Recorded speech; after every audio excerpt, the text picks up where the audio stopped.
It's shocking that during this debate, the length of this debate so far, about 10 people in this state will have got diagnosed with cancer. And it shows you the prevalence of the illness and the damage that it does on an annual basis in this country. I myself was one of those statistics about a year ago, and thank God I'm back to full health at the moment. But I was lucky and unlucky. My diagnosis was delayed because of COVID, but I have a brother who works in the sector. He's a professor in cell biology, and when restrictions lifted, he noticed the lesion and urged me to go to see a doctor, which could well have saved my life. Breast Cancer Awareness Month is an integral part of our war on cancer, and the message has to be to every man and woman in the country: if you notice a lump, a strange spot, a mole, or things that have changed, do not waste time. Get checked out absolutely immediately.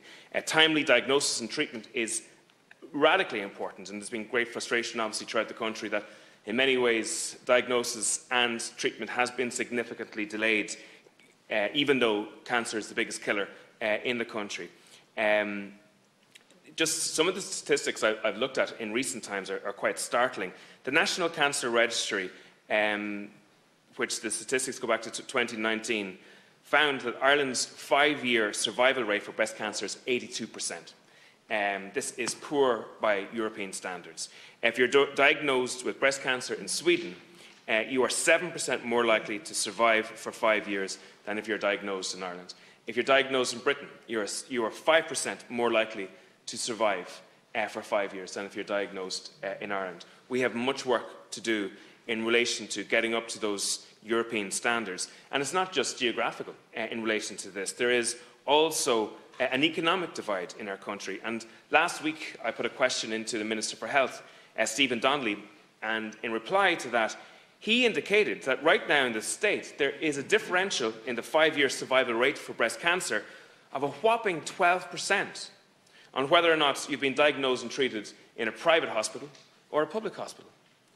That is a startling fact, that there is a radical two-tier effect, a practical effect on your ability to survive cancer on where your diagnosis happens and whether it's a private hospital or a public hospital. Women diagnosed with breast cancer in a designated cancer centre have an 85% chance of survival for 5 years.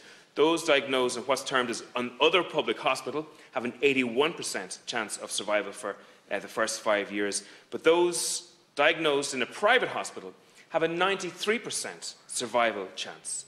And again, as I said, these statistics go back to 2019.